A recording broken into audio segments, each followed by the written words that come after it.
away so that we will end by 5 o'clock para makapagpahinga na kayo and do other things. Okay? Ma'am Lovely, you're in charge now? Yes, si Ma'am Maris po ang reporter. Okay. So group, Ma'am Maris? Your group 2? Group 1, Group 1 pa rin po, sir. Group 1 pa rin. Okay. Okay. Ma'am Maris, you may start now. Yes, sir.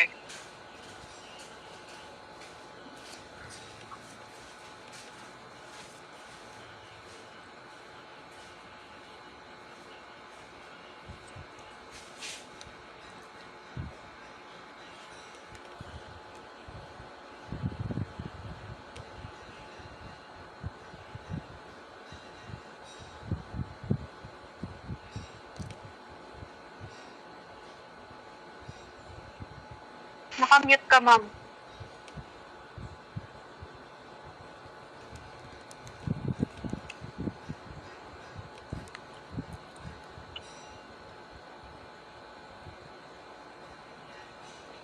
Good afternoon po. Dinig na po ba? Yes po. I'm Maris Lopez po, and I am tasked po to report management corporations and local governments as well as the local autonomy and decentralization po. So let us start with municipal corporations and local governments. Municipal corporations, as defined, is a body, politic, and corporate constituted by the incorporation of inhabitants for the purpose of local government thereof. So this means po that it is established by law, partly as an agency of the state to assist the national government of the country, and mainly po, the reason of its establishment is to regulate and administer the local or yung mga internal affairs po ng city, ng town or district.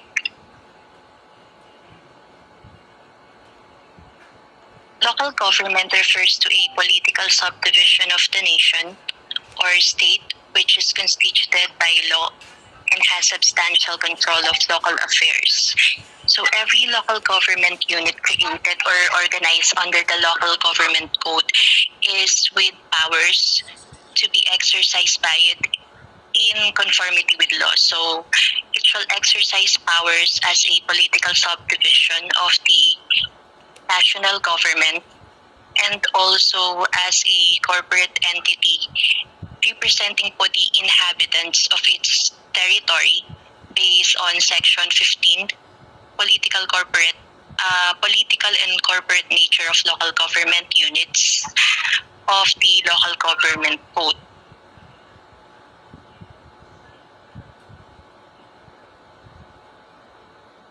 The elements of the municipal corporation is 1, the legal creation or incorporation, 2, corporate name, 3, inhabitants, and 4, territory.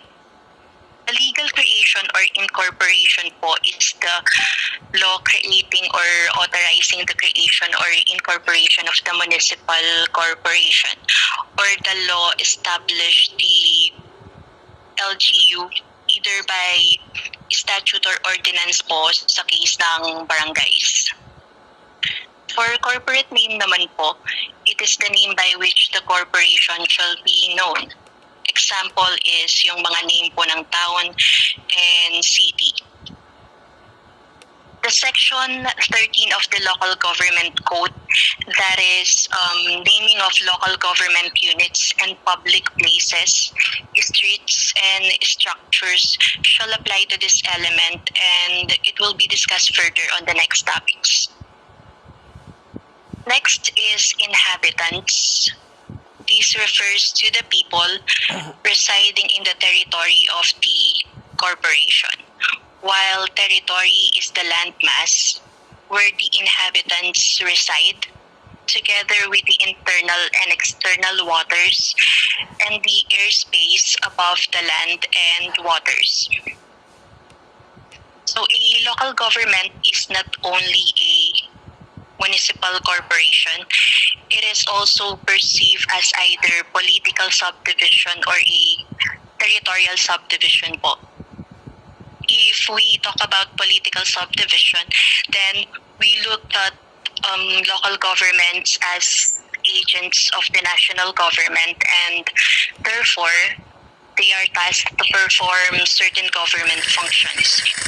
If we talk about territorial subdivision, we look at it as a place.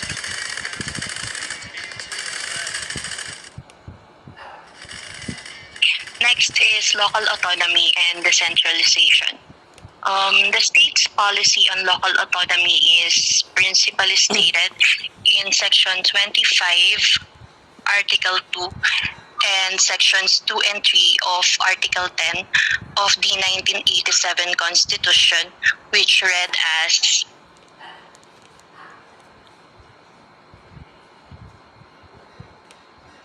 the state shall ensure the autonomy of local governments, and the territorial and political subdivisions shall enjoy local autonomy. Section 3 was discussed last meeting po. Bale po, local autonomy is when public administrative powers over local affairs are actually delegated to political subdivisions. So this is the centralization of administrative powers or functions. It is also the degree of what we call self-determination exercised by the LGUs in relation to the national government. And Congress enacted RA 7160, otherwise known as the Local Government Code of 1991, wherein the policy on the local autonomy had been more specifically explained in Section 2.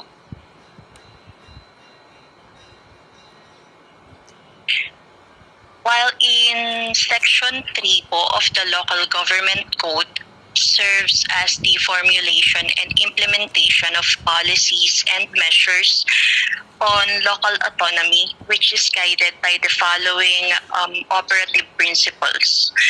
Letter A, there shall be an effective allocation among different local government units of their respective powers, functions, responsibilities, and resources. So each LGU po shall be given appropriate powers, functions, responsibilities, and resources. B, there shall be established in every local government unit an accountable, efficient, and dynamic organizational structure and operating mechanisms that will meet the priority needs and service requirements of its communities. That is, every LGU shall create an organizational structure that is responsible and accountable to the needs and those things concerning the process that are necessary for the development and delivery of public service. C, subject to civil service law rules and regulations, local officials and employees paid wholly and mainly from local funds shall be appointed or removed, pero ito po ay according to merit and fitness or qualifications or standards po by the appropriate appointing authority. The vesting of duty, responsibility, and accountability in local government units shall be accompanied with provision for reasonably adequate resources to discharge their powers effectively and effectively carry out their functions. Hence, they shall have the power to create and broaden their own sources of revenue and the right to a just share in national taxes and an equitable share in the proceeds of the utilization and development of the national wealth within their respective areas. For letter E, provinces with respect to component cities and municipalities, and cities and municipalities with respect to component barangays, shall ensure that the acts of their component units are within the scope of their prescribed powers and functions. The provinces shall exercise general supervision po over their cities and municipalities, and the cities and municipalities to their barangays to guarantee that the scope of their authorized functions and powers are being practiced. Local government units may group themselves, consolidate or coordinate their efforts, services, and resources for purposes commonly beneficial to them or producing good results or helpful effects. For letter G, the capabilities of local government units, especially the municipalities and barangays, shall be enhanced by providing them with opportunities to participate actively in the implementation of national programs and projects. H, there shall be a continuing mechanism to enhance local autonomy not only by legislative enabling acts, but also by administrative and organizational reforms. So there shall be a continuing process or system po to strengthen the LGU. Local government units shall share with the national government the responsibility in the management and maintenance of ecological balance, bali hindi lang po sa political and administrative, kundi pati ecological responsibility within their territorial jurisdiction, subject to the provisions of this code and national policies. Letter J, effective mechanisms for ensuring the accountability of local government units to their respective constituents shall be strengthened in order to upgrade continually the quality of local leadership. A, the realization of local autonomy shall be facilitated through improved coordination of national government policies and programs and extension of adequate technical and material assistance to less developed and deserving local government units. Letter L, the participation of the private sector in local governance, particularly in the delivery of basic services, shall be encouraged to ensure viability, the ability to work successfully, of local autonomy as an alternative strategy for sustainable development.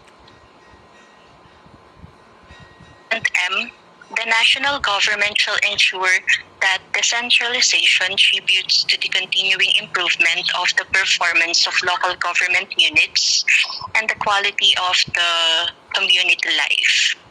In most general terms po, decentralization may be defined as a state or condition in a governmental system where there is dispersal po ng power or authority from the central or national.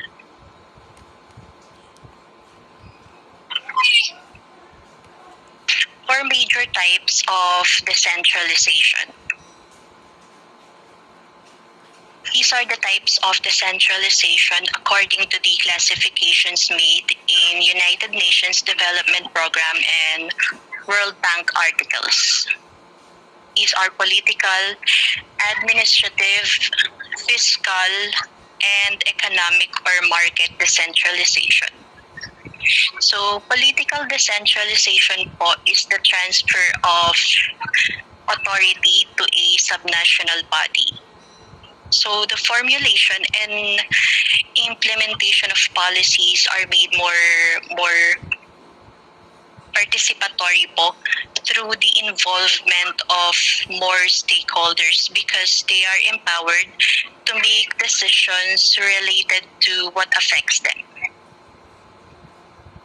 And political decentralization is manifested through devolution. And when we say devolution, it is the transfer of power for the performance of certain functions from the national authorities to the lower levels of governments. For example, po, local governments, the national government confers power and authority upon the various specific functions and responsibilities. So in simple terms po, devolution is when a central government transfers powers to a local government.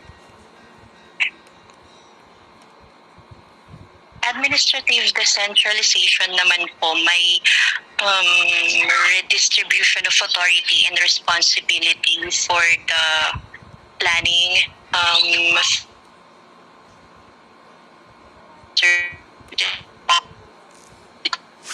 function, and they administer resources and matters that have been delegated to them. And this administrative decentralization is manifested through the concentration and delegation. The concentration involves spreading the decision-making authority and financial and management responsibilities across different levels of the central government. So the agents of the central government are relocated and dispersed to different locations. While delegation is more extensive form po of decentralization because it involves the transfer of responsibility for decision-making and administration of public functions from the central government to the semi-autonomous organizations that are not fully controlled by the central government but are ultimately accountable to it. Dito po, government delegate responsibilities when they create public enterprises or corporations or yung mga housing authorities or special service districts po. Fiscal decentralization naman po transfers two things to local government and private organizations. One po is funds to deliver decentralized functions.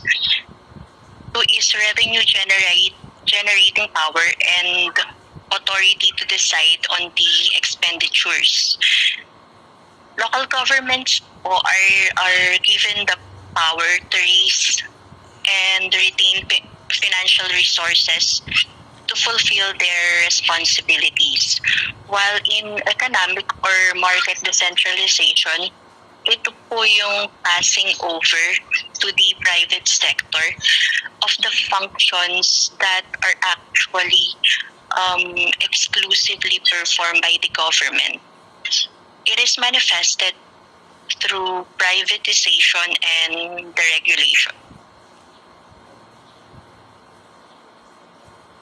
This type of decentralization po promotes the engagement of yung mga businesses, cooperatives, or private voluntary associations and other non-government organizations. Some examples of privatization are the contracting out of provision and management of public services to commercial enterprise. Tsaka po yung mga government-owned or controlled corporations, and those yung mga return to private sector hands na certain acquired assets like hotels, banks, steel mining companies, refinery company. The regulation naman po is the reduction or elimination of government power in a particular industry, usually enacted to create more competition within the industry. Instances po like Downstream Oil Industry Deregulation Act of 1998, yun po yung Republic Act number 8479, that remove government control on the pricing, exportation, and yung importation of petroleum products, allowing market forces to dictate oil prices. And there are several reasons why decentralization is adopted and applied as a tool of development. One po, it will enable maximum participation of the people concerned po sa decision-making process on issues that concern them directly. Second po, lower levels of government ng mga LGU po are encouraged and trained to be more self-reliant through decentralization din po. Third, it hastens the decision-making process. And then lastly po, decentralization parang nadidecongest niya the central government of certain functions that could well be done at lower levels. Yun lang po. Thank you.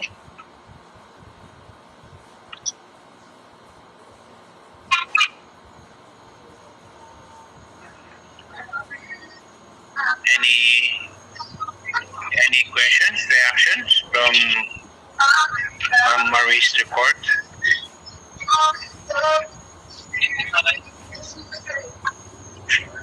Okay. Who's next, Ma'am Maris? Ay, di ko lang po sure, sir. Ma'am Sherlyn po. Ma'am Shirley, still on Hindi group man ako 1? abutan. Yes po, sir. Okay.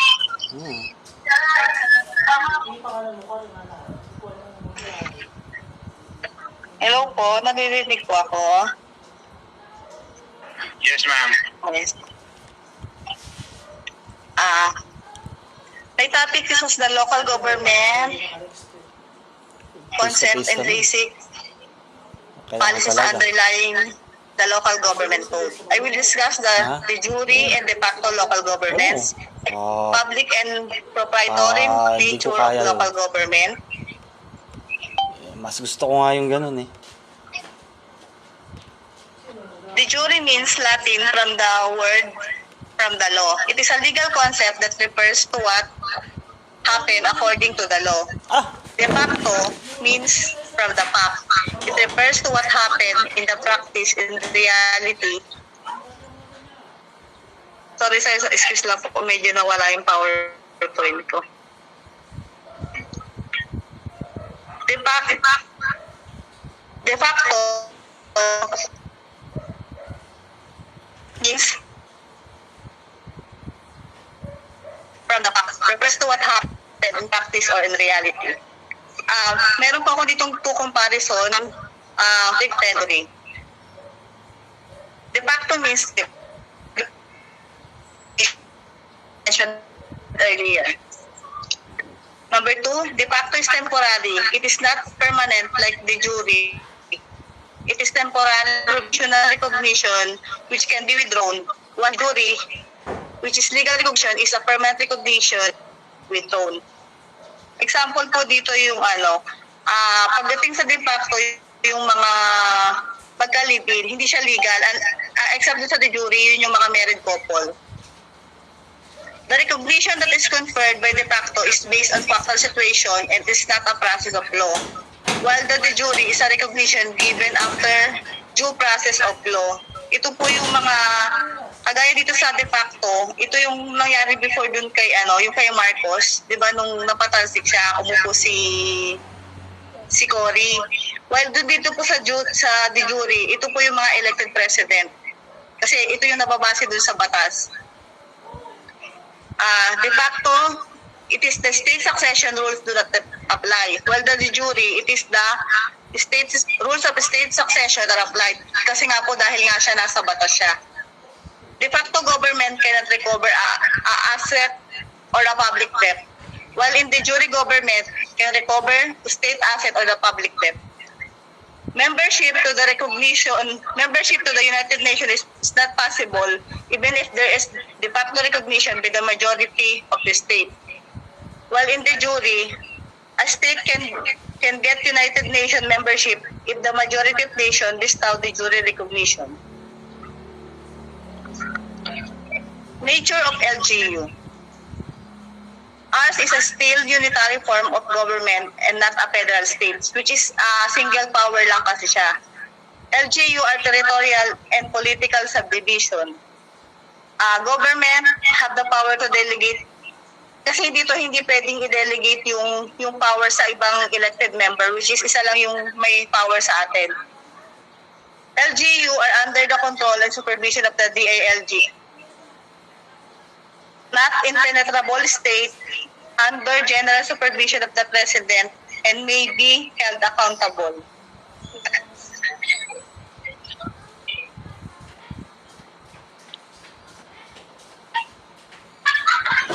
Pasensya na po, medyo nawawala yung signal ko eh.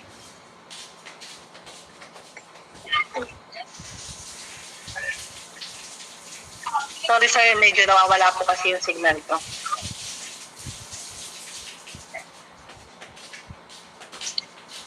Nature of LGU. Of LGU, it is the autonomous region, provinces, cities, and municipalities and barangays. Bali ito, may sample ako ng local government hierarchy. Bali dito, ang may hawak is the president, ang may overall supervision is the president of the Philippines, which is inibigay niya sa under ng Department of Interior and Local Government. Ito sa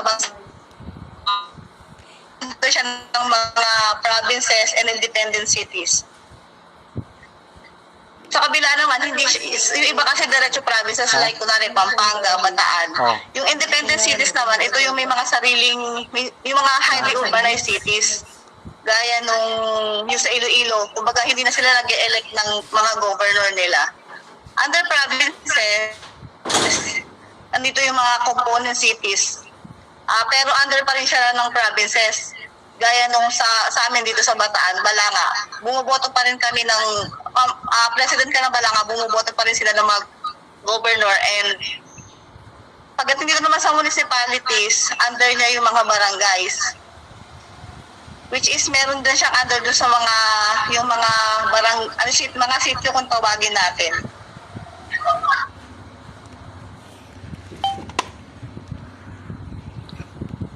LGUs are municipal corporation, proper administrative agencies, and public offices.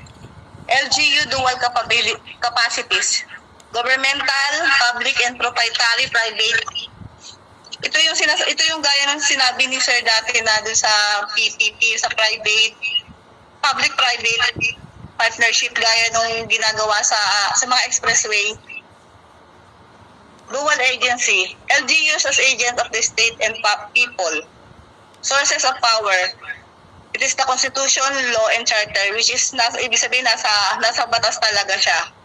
Separation of power, gaya nung sa executive, may kanya-kanya silang trabaho pagdating sa judicial and the legislative. Corporate succession, ibig sabihin, yung existing law pa rin talaga yung nasusunod. Bali sir, end of na po ng report ko.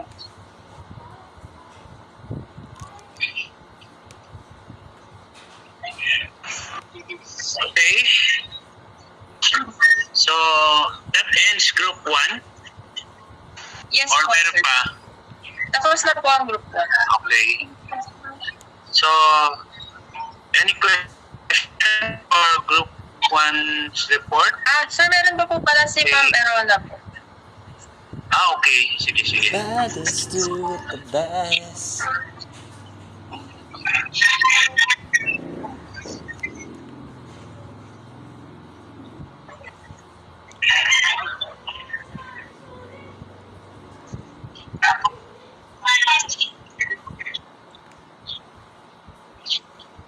Good afternoon po. Yung report ko po is about policies underlying the local government code and what laws govern local government in the Philippines po.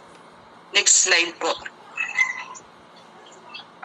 Hindi ko na po siya babasahin kasi na ano na po ni Ma'am Maris kanina. So, i-discuss ko na lang po siya.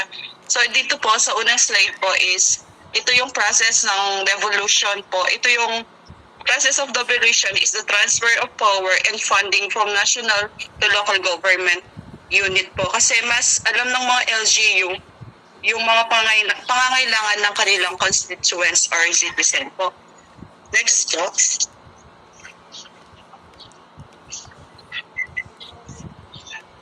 Next slide po.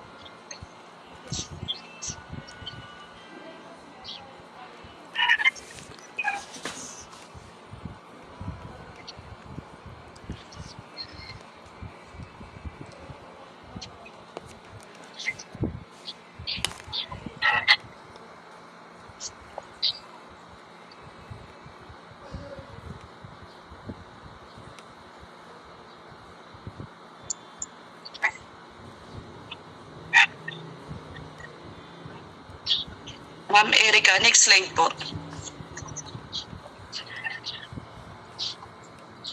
It is also the policy of the state to ensure the accountability of the local government units through the institutions of effective mechanism of recall, initiative and referendum.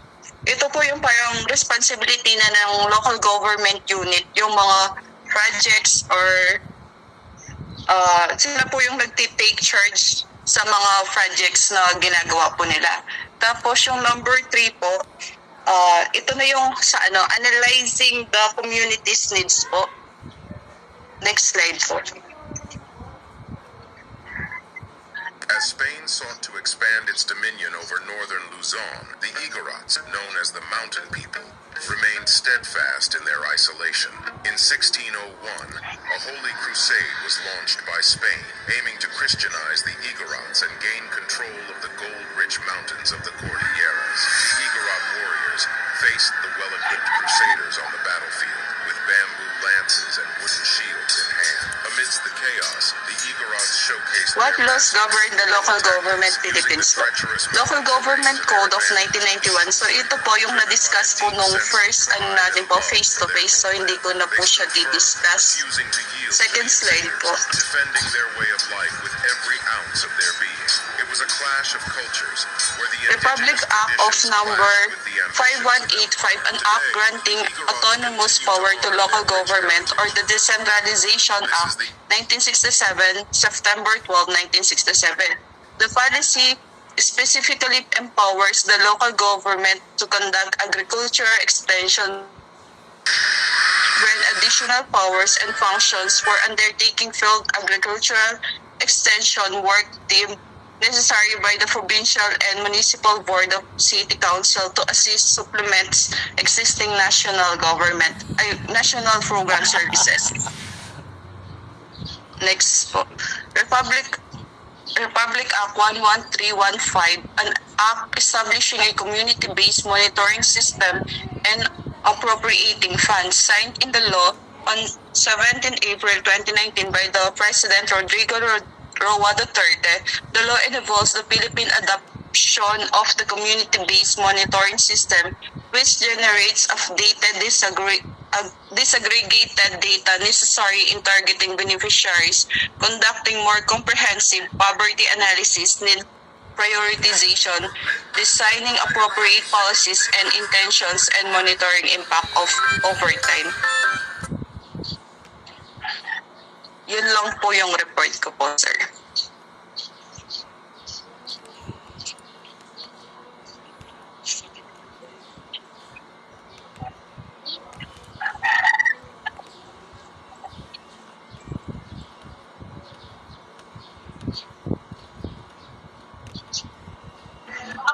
Okay, class, any questions about that reports? Baby tonight, From Ma'am Maris to Ma'am we Erwana? can ask for Who's the other one? Sino yung na? Ma'am Sherilyn. Ma'am Sherlyn. Ma'am Sherlyn. So, Ma'am Maris, Ma'am Sherlyn, and Ma'am Erwana. Any question dun sa kanilang reports? clarification? Okay, kung wala, let's move. We have still enough time for group topic 2, no? Unit 2. Group 2. Ano ba to? Brief history of local governance in the Philippines.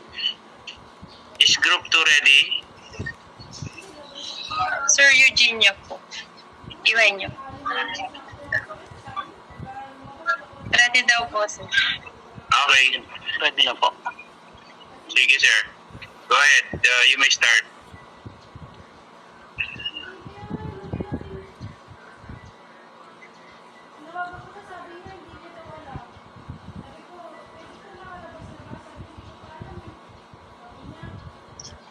Bakit ganun? Naririnig po ako. Hello. Yes, sir. Okay. Start po tayo. Yes, So, sir. Hindi ko nakikita yung mga face nyo. Yung screen ko lang nakikita ko. So, a brief history of local governance in the Philippines. So, meron tayong dalawa. Local governance during the period of conquest and before. 1.1 pre-conquest period and 1.2 the revolutionary period. Presented by me, Eugenio Morales Jr. So, yung una, yung pre-colonial Philippines. So, nung sinabi natin na pre-colonial Philippines, ito yung mga bago dumating, yung mga mananakop. Sila Lapu-Lapu, sila, kung napanood niyo yung sa GMA7, sila Orduha, sila Sultan Kudarat, tsaka yung iba pang mga dato. So, nakatira sila sa mga barangay. Mga tribo-tribo sila. So, iyan yung itsura. So, ang sabi, the land had a very rich culture of agriculturists, innovators, empowerment beyond comparison. Mayroon ng sariling kultura. Yung gumagana na yung agrikultura, yung hunting, at saka may sarili ng kayang mabuhay na mag-isa ng bansa natin ng mga panahon na yun. Isa sa progressive na society nung mga panahon na yun.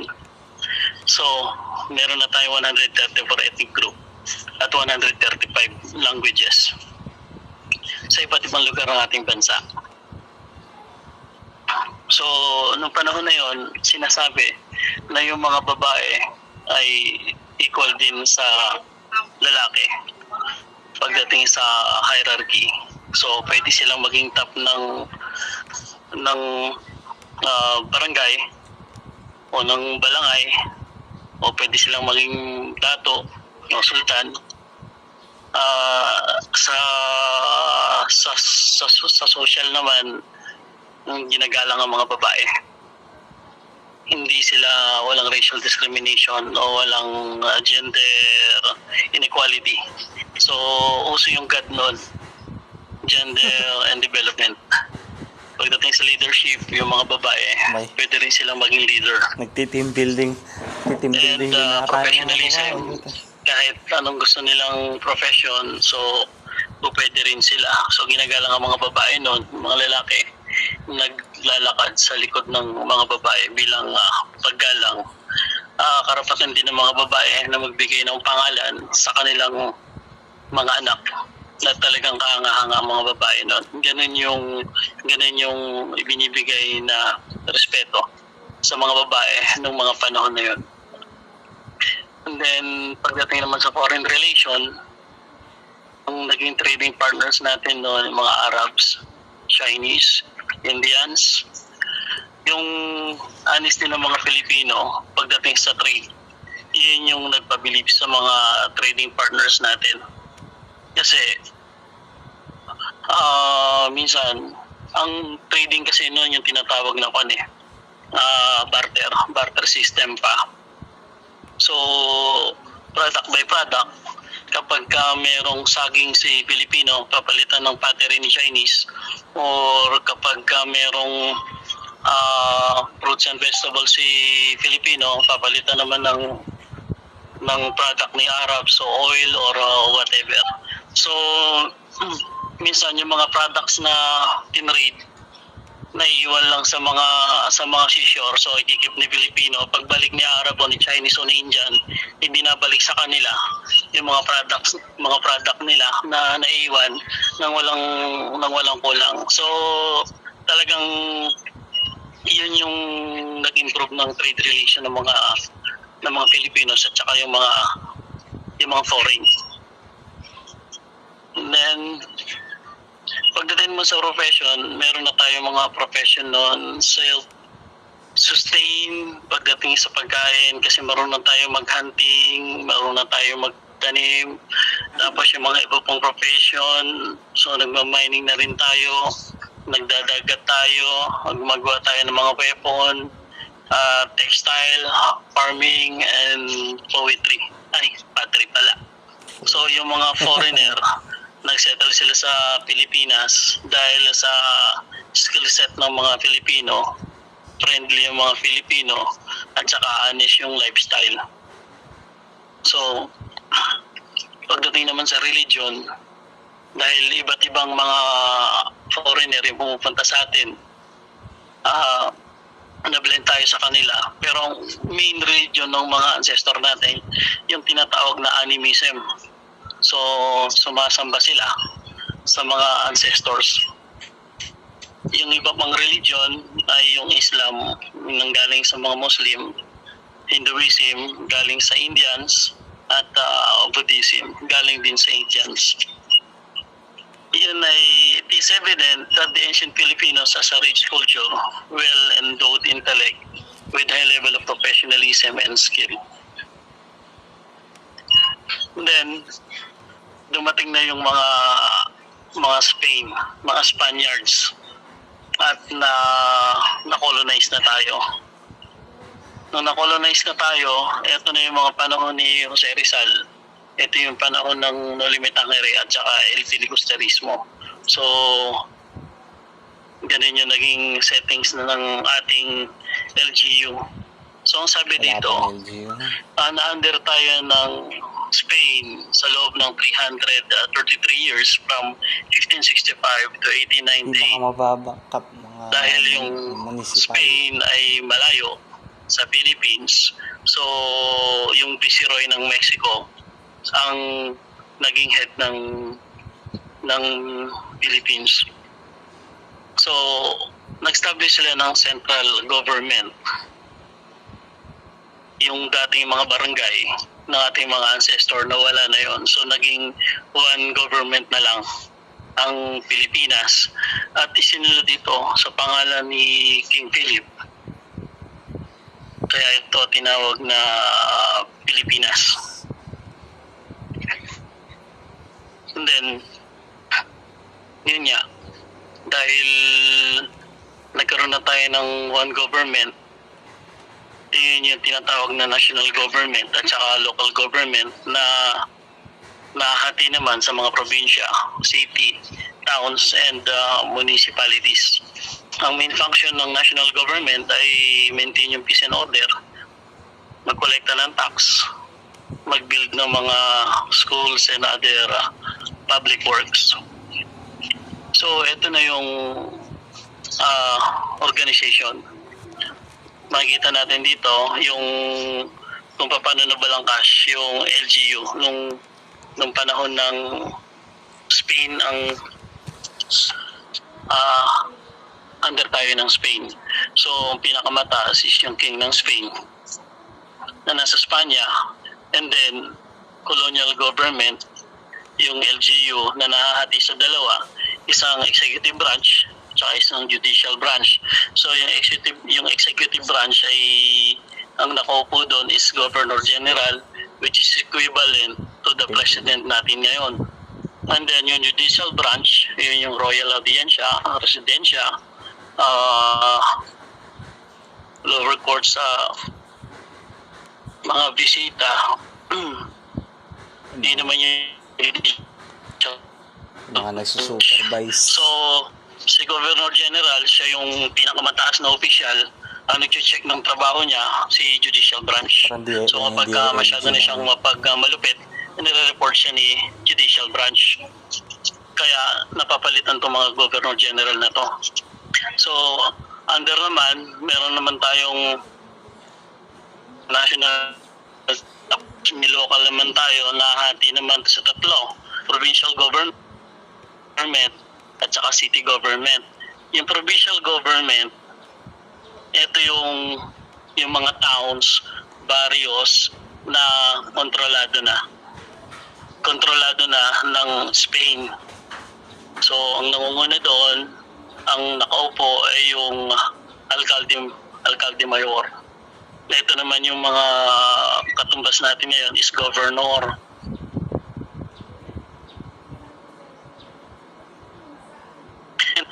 Under ng provincial government, itong mga towns, ito na yung mga munisipyo.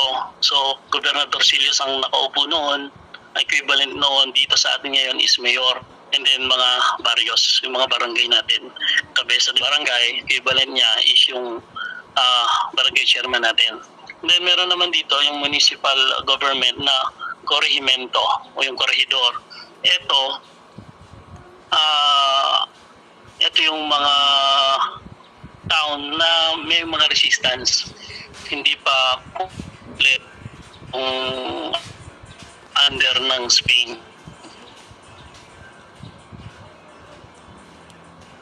So, kaya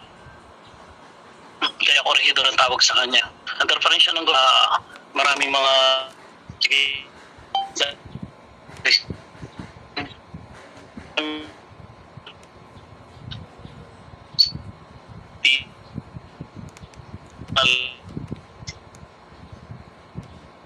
Aguas Silmayor at saka Escribando.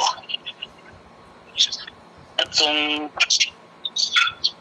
check natin yung mga kanila, itong Governor General, merong 115 Spanish Governor General magmula na establish dito sa atin mula nung 1565 hanggang 1898. Yung kauna-unahan na Governor General is si Miguel Lopez de Legazpi at yung last ay si Diego de los Rios. Gaya nga sinabi natin dito sa judicial branch, yung the residensya, the visita at saka yung audiensya, sila yung nag-check kay Governor General kung meron na siyang pagmamalabis. So si Governor General at saka itong si judicial branch, mga Spanish ito. Sila yung mga tinatawag na Peninsulares, yung mga Spanish na pinanganak sa Spain. So pagdating dito sa provincial government hanggang pababa, pwede na mga insulares. At saka dito pagdating sa pueblos at saka town, eto pwede na yung mga locals dito. Then yun lang po ang aking presentation. Thank you.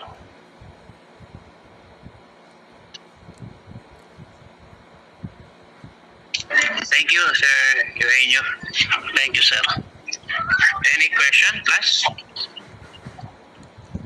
So, prior the conquest or the colonizers, no, coming to the Philippines, there was already a vibrant governance, no, in the form of Datu system, Sultanate system, where communities are being governed by Datu. And I mean, during this pre-conquest or before the colonizers came to our land, there was already a system of governance, no? As what Sir Eugenio have said.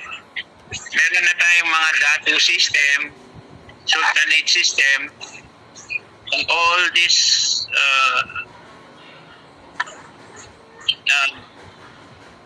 something like an indigenous system where people are being subjected to governance, no?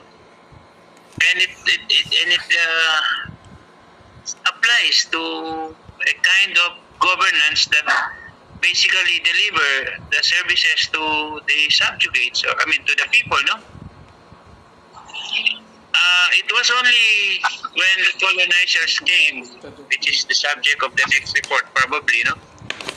When this kind of system was drastically changed by our colonizers. Okay, so who's the next reporter? Si Ma'am Karina po dapat, sir, kaso po may emergency daw po sa work.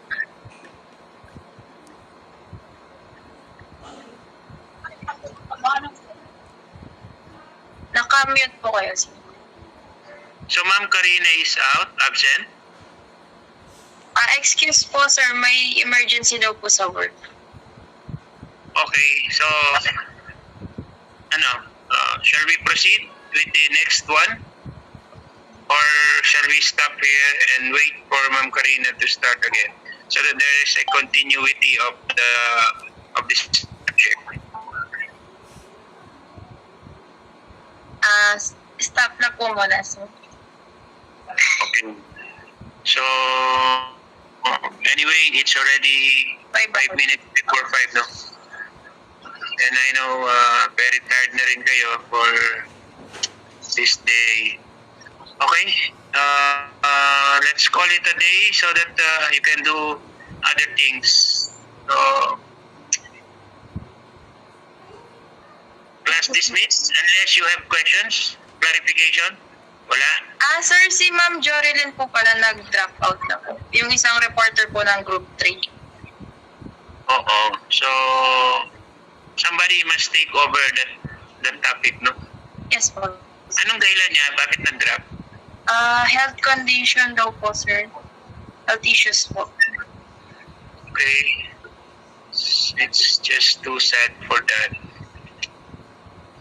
Okay. So, wala nang ibang tanong, clarification, announcements? Ma'am Lovely? Wala na po, sir. Okay. So, let's call it a day. Class dismissed. Bye-bye. Have a nice weekend.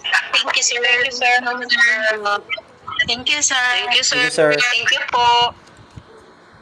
Thank you po. All right. Thank you, sir.